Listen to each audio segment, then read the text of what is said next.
Well, good morning, and yes, you are seeing correctly. I am sitting on an old matchbox, going back to my my match days today. Not often I sit on one of these, but you may remember that I promised you a video on catching specimen bream on the Waggler, and that is what I'm going to try to do today. I've come down to a local club lake, and I walked around earlier. It's about 7 o'clock now, got light about 6ish, early September. Had a little walk around trying to see some fish moving, some bream rolling, some bubbling, lots and lots of bubbling in the front lake, but in this lake I've had very little to go by. I did have a carp crash to my right, and I did have a bream roll when I was baiting up. Now the first thing I did this morning was, as I've said before, I got an ice cream container that had some ground bait that I defrosted last night, leftovers from a trip to Frensham. I added some 6mm pellets to that. It's got some maggot in there, and I managed to get that out there with the big feeder. Now I'm guessing the lily that's out here is about 8 wraps, so you know, about 30 yards, an area or distance that you wouldn't really contemplate fishing the float. You put feeders on there, but bream just rolled out there then, so it's looking good. I've got a huge waggler on. I'm going to show that to you later. But yeah, had a look around this morning, didn't have a lot to go by. Conditions aren't fantastic, not a lot of wind, so at least I'll be able to see that float. And hopefully by, you know, 2 or 3, 4 hours maybe time, I'll have a couple of big bream caught on the Waggler to show you. So yeah, let's get the float plumbed up and let's see how it goes.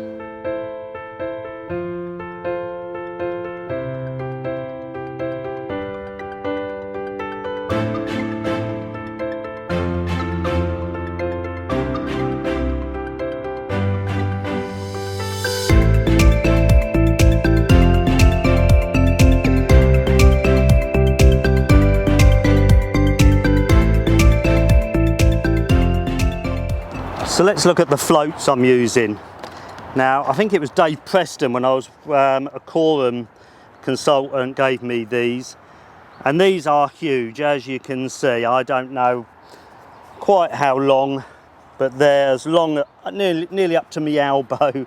So we're looking at about, I don't know, 20, gone over 20 inches. And these are like a 12 and a 14 gram float. Nice high vis tips. So you can see them at distance, although I nearly got my binoculars out this morning because the sun was in my eyes, and I was fishing, as I said, just over 10 wraps I think it was.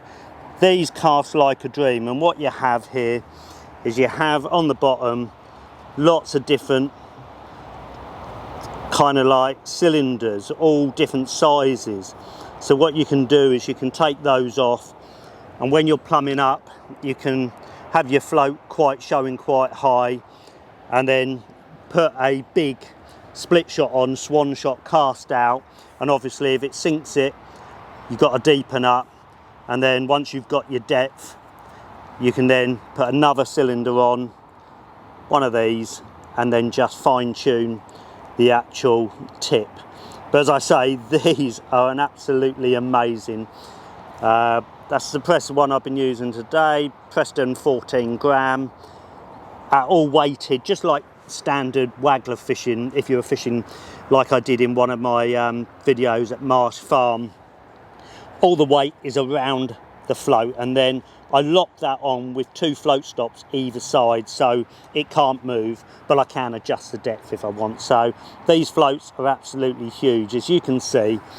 But I know you can still get them, because I went into Gold Valley the other day and there were some there. I don't know, I think they might have been matrix, but what a way to fish and what a way to catch fish. There's, you know, to me, catching one of those bream is like catching 6 on the feeders. So it's an absolute pleasure to use these, cast them out and see the tip go, and then when you strike the old rod, take on that big arc and you're in. Well, as you can see, I'm into my first fish. I've only been fishing about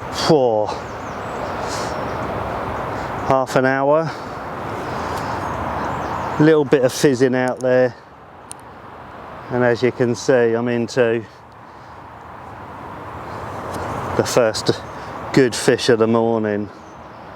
She ain't far away now. I hooked her up against the lilies. She kited well to the left. And as bream normally do, they don't fight that hard, so it looks like the line's caught round her fin. I don't mind that. Yeah, get in there. Oh God, that's a good fish. Yeah, the line's caught round her fin, but happy days. We're into the first bream of the session, and it's only been about 40 minutes, a couple of signs out there, a bit of bubbling. I did have a bite and I missed that, but looks like it's going to be a good morning. Well, I've just turned my box round because the sun's right in my face now and it's getting warm, and I just wanted to do some tactical bits, just go through the rigs quickly and the tackle I'm using and the bait. And as you can see, I'm sitting on a matchbox. Not often I do this, but it's been an absolute pleasure doing it this morning. Gets me nice and high. I can see the float shotted right down, even when I'm fishing at like 35-40 yards with it. And then I'm using a longer rod than normal. This is a 14-foot rod, and I was given this by the girlfriend's father, and he said these were quite all the rage in their time, and I think it's a Sarfix Epsilon 14-foot rod. The reason I'm using this is I don't want to break one of my carbon actives casting out really big floats like this, but this rod has been a pure joy this morning. And the reel is just a Browning Black Magic small reel, and it's loaded with the ever reliable Browning uni line that unfortunately you just can't get the Browning stuff anymore, but I was fortunate when I was working for them to get quite a few bits for photography purposes.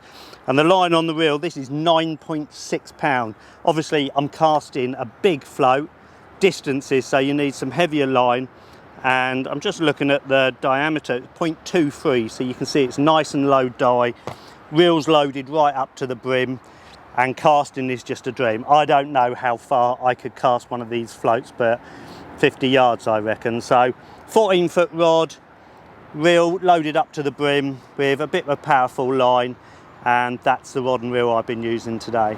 We're into the second fish of the morning. Just like the first one, it's come in and then kited well left. So it's taken about another 25 minutes to get the second fish. I have had a couple of bites which I've missed. Definitely a bream because it ain't doing a lot. As you can see, just a bend in the rod shows it's a good fish. There's the Waggler, so it's not far away now. Cracking way to catch these. I always thought I could catch them doing this, but most of the days I come down here it's just too windy. But today I looked at the forecast, slight sort of 5 mile an hour wind, perfect for this. I like to fish for bream when it's windy, but float fishing I need to see that float at distance, and I'm fishing about 8 wraps, which is over 30 yards. So here we go, real slimy one, this one. In she goes. Bream number 2 of the morning. Happy days. And they're not small bream here, as you can see. That's a proper lump. Get her unhooked and we'll show her to you. Now, here she is. This is the second one of the morning, slightly bigger than the first one. They are a bit slimy at this time of year and a bit empty, but another lovely bream. Second one on the morning on the Waggler. It just proves you can get them at distance if you get your setup right. I've just switched on. I've been here about an hour and a bit now. Missed a few bites, fishing the pellet on a banded pellet. I'll show you all the tactics in a minute, but what a way to catch them on the Waggler. Love it. Okay, I mentioned that I used the big feeder to bait up with. This is the one. Again, it's a Browning one that I was given. It's 2 inches diameter, 2 inches in length. I know other companies do these, but some have got the ends blocked off, and I can't quite get my head around because when you strike it, you want it all to come out. But this thing, cast it out, load it up. What I did this morning was just put some ground bait in there, plugged it with some 6mm pellets. That's what I'm using on the hook. Cast it out 10 times.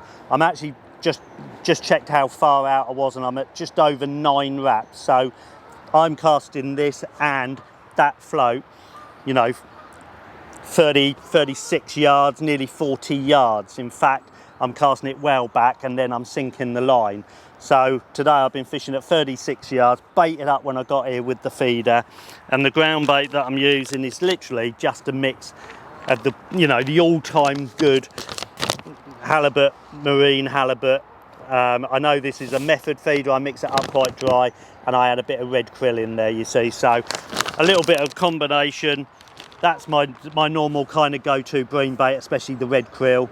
I had this left over, it was in the freezer, got it out the night before, and it just gets you down the lake. First thing to do is cast out, you know, to where you want to fish, where you think you know the fish are going to be, and then just get it in nice and accurately and activate that swing. Well, I'm not joking, I've just looked at the phone and it's just about 9:10. Now, I didn't get here till about 6:30 this morning, a quick walk around. I probably didn't even start fishing till, I don't know, 7:45, and it's just gone 9 o'clock. I've got 4 dirty great slabs.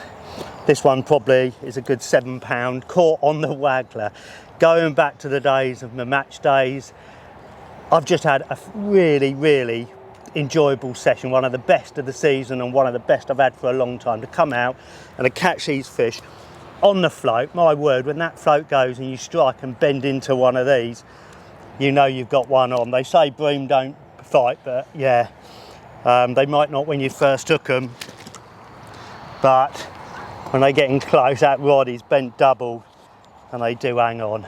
Fantastic. What a wonderful way to spend a couple of hours. Well, what an enjoyable session that was. Oh, I knew I shouldn't have had that banana.